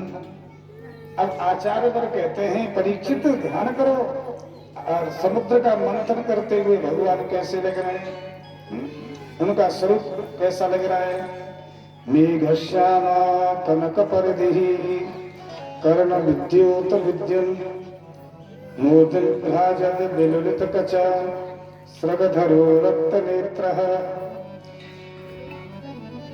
जयत्रयी दौर्भिर जगत भयदयी दन्तसूकं गृहीत्वा मंथन मथना प्रतिगिरिवा शोभताथो धृताद्रिः। भगवान मेघ के समान है, पीतांबरधारी है, उनके कानों में कुंडल है, वो हिल रहे हैं, वनमाला गले में धारण किए हुए हैं, और उनके जो नेत्र हैं ना, उनमें थोड़ी थोड़ी लालिमा है। वे चारों हाथों से बांस की नाक को पकड़कर मंथन करते हुए ऐसे प्रतीत हो रहे हैं मानो एक मंथनगिरी मंदराचल है और दूसरे मंथनगिरी स्वयं परमात्मा है। इस प्रकार भगवान के द्वारा मंथन होने पर सबसे पहले कालकूट नाम का जहर निकला। देव असुर सबई भय गरल निरख भय भीत विष्णु किशो अमृत नहीं कहे बचन विपरीत। अरे इससे तो अमृत निकलना चाहिए, जहर निकला है।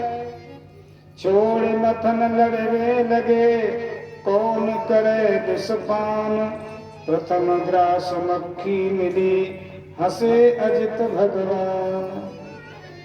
अब भैया जहर को देख करके घबरा रहे, भगवान मुस्कुरा रहे हैं, अब हमारी रक्षा करो। भगवान बोले कि शंकर जी के पास में जाओ। आज ये सब शंकर भगवान के पास में आए और कहने लगे, देव देव महादेव भूतात्मन भूत भावना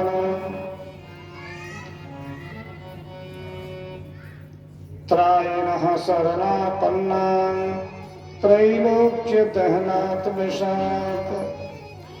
हे देवों के देव महादेव रक्षा करो रक्षा करो, ये जहर त्रिलोकी को नष्ट किए दे रहा है।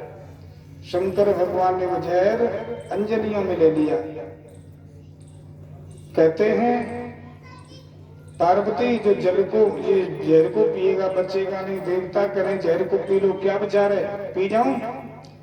पार्वती बोली, प्रभु मैंने तो ये सुना है एक आदमी के पीछे यदि हजारों का कल्याण हो रहा हो, प्राणी को वो काम कर देना चाहिए, अर्थात आपको जहर पी लेना चाहिए।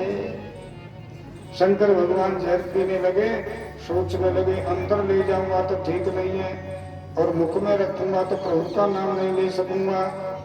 निगल्यो उगल्यो नहीं कंठ में ही विषधार। न वह निगले न उगले, कंठ में धारण कर दिए, जिसके कारण उनका गला नीला पड़ गया। ये चकार गले नीलम तच्च साधु विभूषणम। इसलिए भगवान का एक नाम पड़ा नीलकंठ। बोलो नीलकंठ भगवान की जय। थोड़ा बहुत जहरे दर उधर फैल गया तो उसे बिच्छू सर्पादिक निकल गए, फिर सुरभि गए निकली। इसके बाद उच्चैश्रवा नाम का घोड़ा निकला, वो बलि ने ले लिया। ऐरावत हाथी इंद्र ने ले लिया। कौस्तुभ मणि निकली, भगवान बोले हम भी तो मेहनत कर रहे हैं, वो भगवान ने ले ली। कल्प वृक्ष स्वर्ग में चला गया, अप्सराएं स्वर्ग में चली गई। अब स्वयं लक्ष्मी का प्रादुर्भाव हो रहा है समुद्र से। बोले ततश्चाविर्भूत साक्षात श्री रमा भगवत परा रंजयंती दशः कांत्या विद्युत सौदामनी यथा। साक्षात रमा भगवती लक्ष्मी प्रकट होती है समुद्र से, और प्रकट होते ही 10 दिशाओं में प्रकाश हो गया। और भैया जहाँ लक्ष्मी होती है वहां तो प्रकाश होता ही है।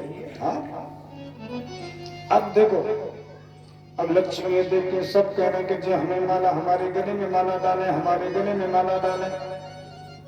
अरे लक्ष्मी तो नारायण की है। सब पंक्तिबद्ध होकर के बैठ गए, सब यही आशा के बैठे कि लक्ष्मी हमारे गले में माला डाल दे। अकर्मण्य जो होते हैं लक्ष्मी उनके गले में माला नहीं डालती। जितने भी पैसा वाले हैं उनको पूछो उन्होंने कैसे मेहनत करी पहले, आज वो पैसा वाले हो गए, क्योंकि वो उन्होंने किया, मेहनत की थी, तब जाके पैसा वाले हुए। तो सब बैठ गए कि लक्ष्मी हमारे गले में माला डाल दें, हमारे गले में माला डाल दें। तो ये अकर्मण्य पना है।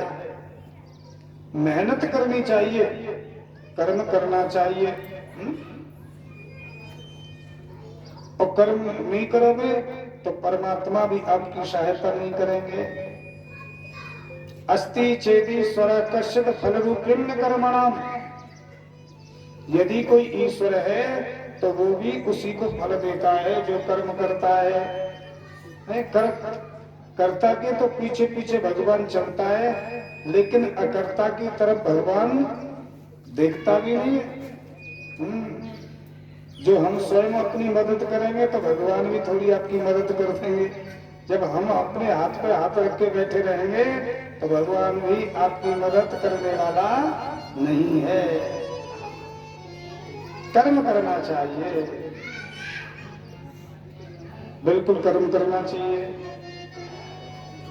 अकर्मण्य बन के बैठे रहेंगे तो लक्ष्मी कभी माला नहीं डालेगी। भगवान विष्णु समुद्र की लहर देख रहे हैं, माने ये कर रहे हैं, कर्म कर रहे हैं।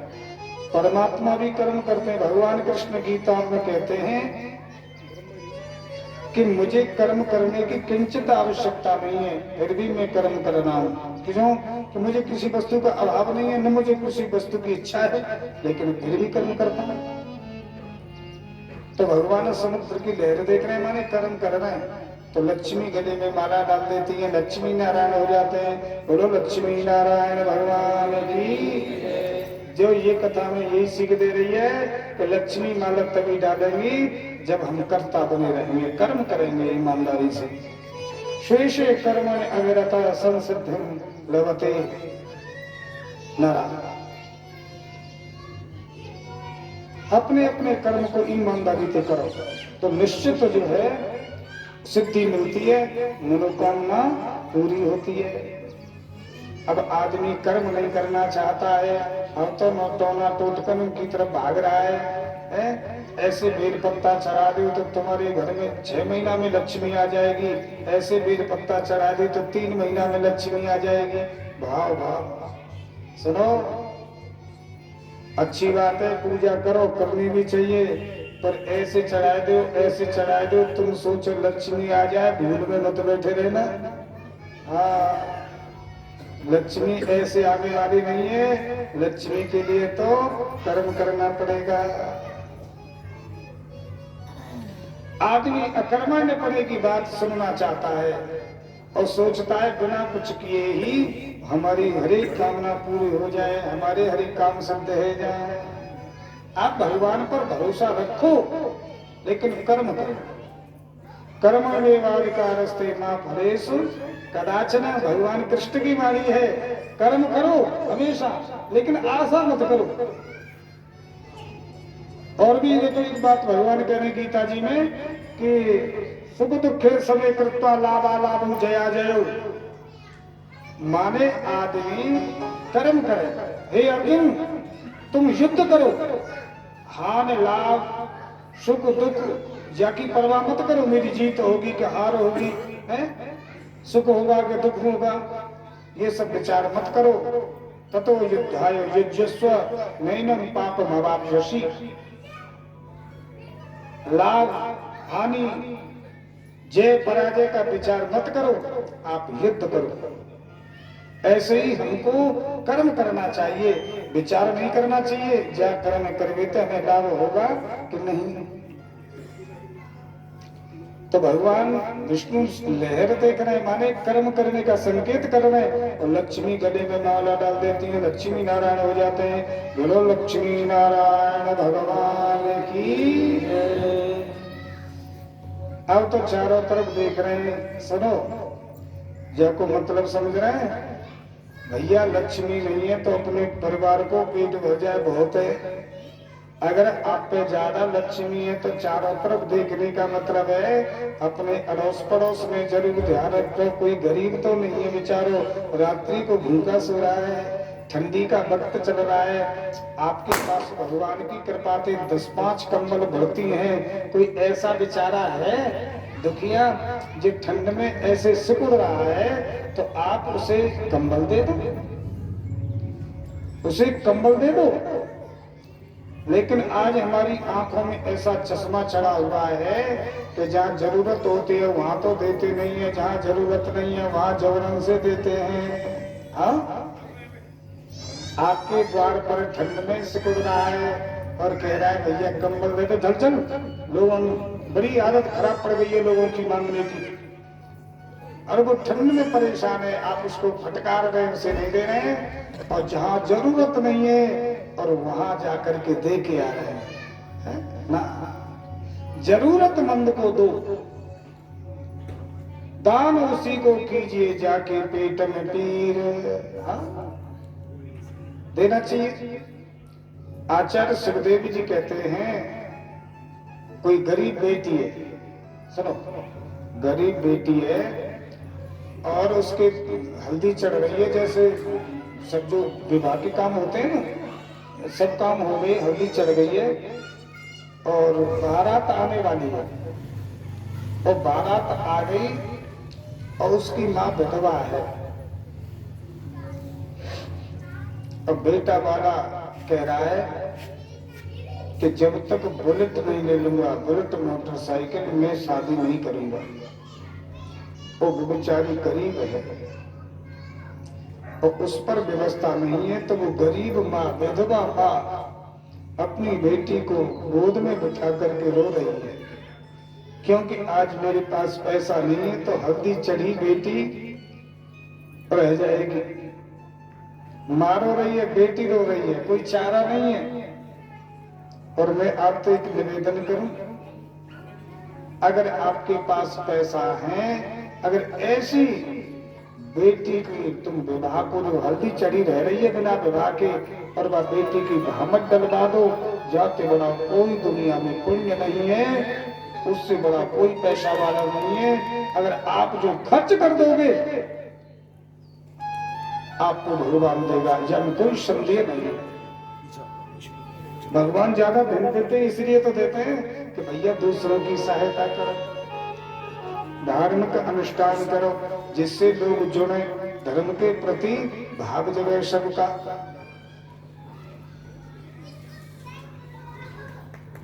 अब फिर समुद्र मंथन हुआ, अब जो है शंख निकला, विष्णु ने ले लिया, चंद्रमा निकला, बोले लिया शंकर भगवान ने। अब 12वीं देवी निकली, वो दैत्य ने ले ली, अमृत का घड़ा निकला, धनवंतरी भगवान अमृत का घड़ा लेके निकले। अच्छा एक बात और सुनो, बोलो धनवंतरी भगवान की। अब बड़ी आश्चर्य की बात है अपने भारत में कि धनतेरस होती है ना, तो धनवंतर जयंती होती है ना। धनवंतरी एक वैद्य भगवान, भाई ये इन्होंने दवा के बारे में बताया, बहुत बड़े वैद्य थे, परमात्मा के अवतार धनवंतरी। और ये धनतेरस होती है ना, उस दिन इनकी पूजा करनी चाहिए, लेकिन धनवंतरी भगवान की पूजा नहीं करते हैं। धनवंतरी भगवान की पूजा करने का मतलब है, हे धनवंतरी जी हमारे घर में बीमारी ना आवे, सब सुख निरोग भी बने रहे, इसलिए ये पूजा की जाती है। लेकिन आश्चर्य तो क्या बात को है, अब धनवंतरी की कोई पूजा करता है? क्या करते हैं? कोई चांदी की कटोरी खरीद के लाएंगे, कोई चांदी की लुटिया खरीद के लाएंगे, कोई चमचा खरीद के लाएंगे, कोई कुछ खरीद के लाएंगे। ये कहाँ लिखा हुआ है कि ये खरीदना चाहिए? पूरे धनतेरस के दिन पैसा खर्च नहीं करने चाहिए। फिर चमचा लेके आ रहे, पैसा खर्च नहीं हो रहा है, चांदी की कटोरी लेके आ रहे, पैसा खर्च नहीं हो रहा है। अरे ठीक है, कटोरी मटोरी जिनने बाद में कुछ चलो खरीद लो, लेकिन भगवान धनवंतरी की पूजा अत्यावश्यक करनी चाहिए। बोलो धनवंतरी भगवान की। दैत्य बोले यही तो बड़ा है, फल है, सुमित अमृत है। अब तो उसको लेकर के छीन करके भाग गए। देवता गिर पड़े। भगवान बोले क्या हुआ? जिसके लिए मेहनत की जा रही थी उसको तो ये ले गए महाराज। बोले ये नहीं पी पाएंगे। बोले पी जाएंगे। बोले नहीं पी पाएंगे। तुरंत भगवान मोहिनी बन जाते हैं। असुरन मोहन हेत मोहिनी बने मुरारी, पचरंग चूनर ओढ़े नासिका में नथधारी, लहंगा धारीदार हरी सी पहनी चोली, कर सोले श्रृंगार नार सम बोले बोली। नारी की बोले मोहिनी रूप बनायो बिहारी जी ने, मोहिनी रूप बनायो बिहारी जी ने, मोहिनी रूप बनायो बिहारी जी ने, मोहिनी रूप बनायो बिहारी जी ने, मोहिनी रूप बनायो जी ने मोहिनी रूप बनायो बिहारी ने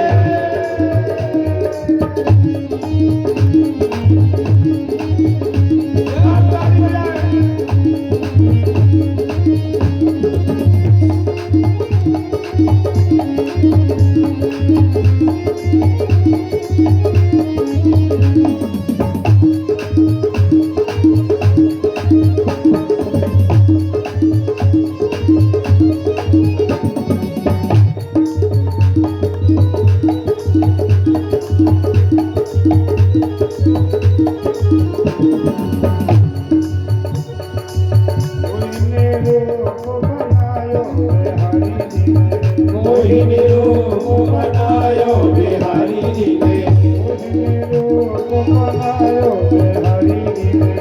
मोहिनी रूप बनायो बिहारी जी ने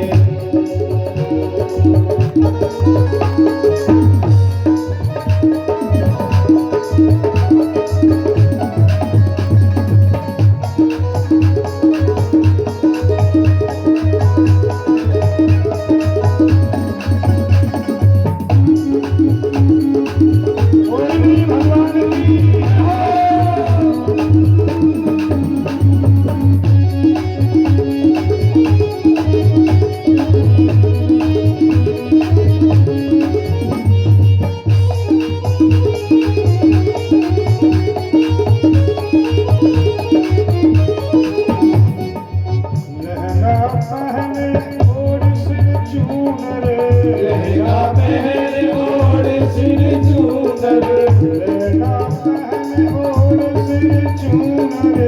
लहंगा पहने और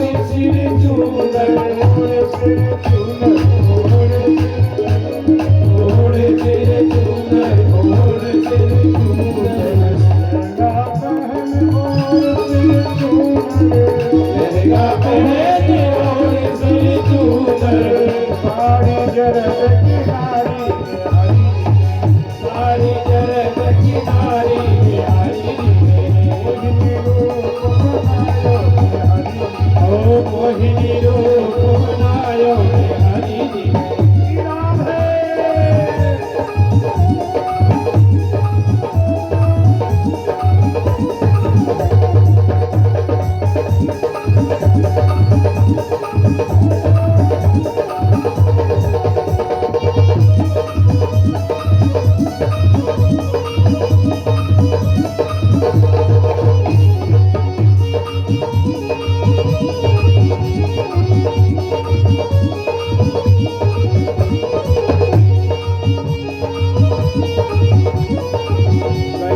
कंठामुतियन की माला कंठामुतियन की माला गल कंठामुतियन की माला कंठामुतियन की माला सूड़ियत रुचिकारी बिहारी रे सूड़ियत रुचिकारी बिहारी रे मोहिनी रूप बनायो बिहारी रे मोहिनी रूप बनायो बिहारी रे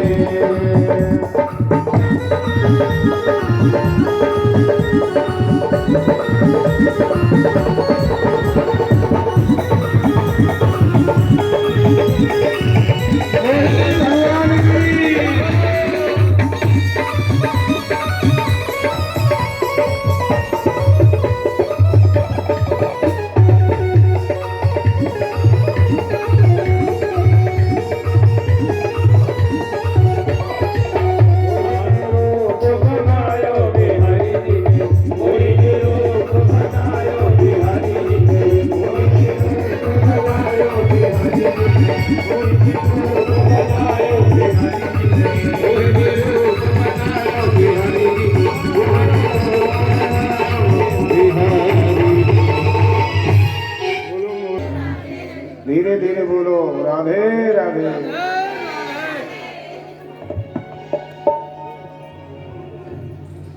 मोहिनी का रूप भगवान ने धारण किया।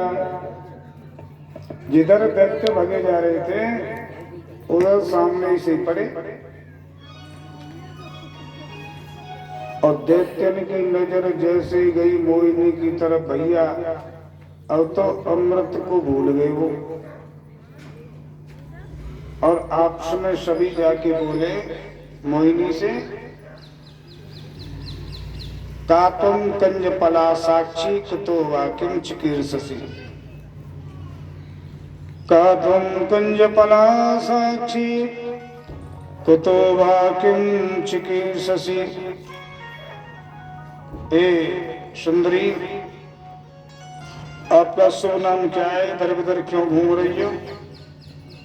आपके सुंदर रूप ने हमारे मन को मथ दिया है। लगता है कि ब्रह्मा ने हम भाइयों के बीच में इस अमृत को बांटने के लिए भेजा है।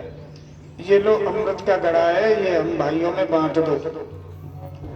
अब भगवान चरसिया त्याग दिखा रहे हैं। चरसिया त्याग क्या होता है कि ज्यादा प्राप्ति के लिए थोड़े धन का त्याग कर देना। 10-5 रुपए को 100-200 500 रुपए को त्याग दे ज्यादा धन प्राप्ति के चक्कर में, वो होता है चरसिया त्याग। महाराज तो कुछ लेते ही नहीं है, और जब पोटली घिट्टी हो जाती है तो लेके चले जाते हैं। ये होता है चरसिया त्याग। अब भगवान क्या कहते हैं? कथम कश्यपदायादा पुष्यल्यामय संगता। कथम कश्यपदायादा पुष्यल्यामय संगता। विश्वासं पंडितो जातु कामनी सलयाति।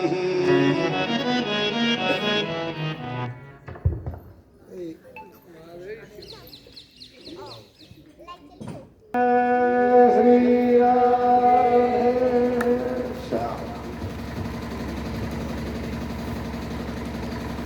आप तो कश्यप के पुत्र हैं। कथम कश्यपदायाद पुष्यल्यामय संगता। विश्वासम पंडितो जातु कामनी सुनियाति।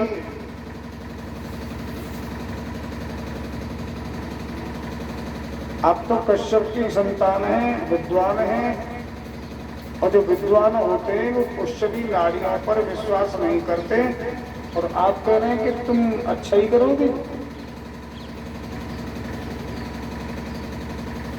व्यभिचारिणी स्त्री और कुत्ता की मैत्री कभी स्थिर नहीं होती है।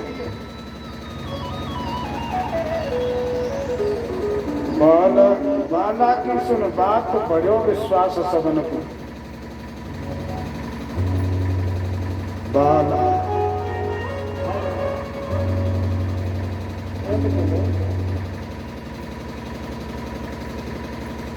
बाला की सुन बात बड़ो विश्वास सबन को, और अमृत कलश को लाए तुरंत दे दियो तिनको।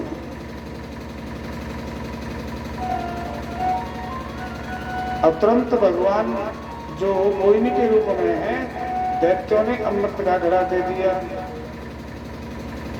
तिरछी चितवन रखे भी हंस बर बोली मान।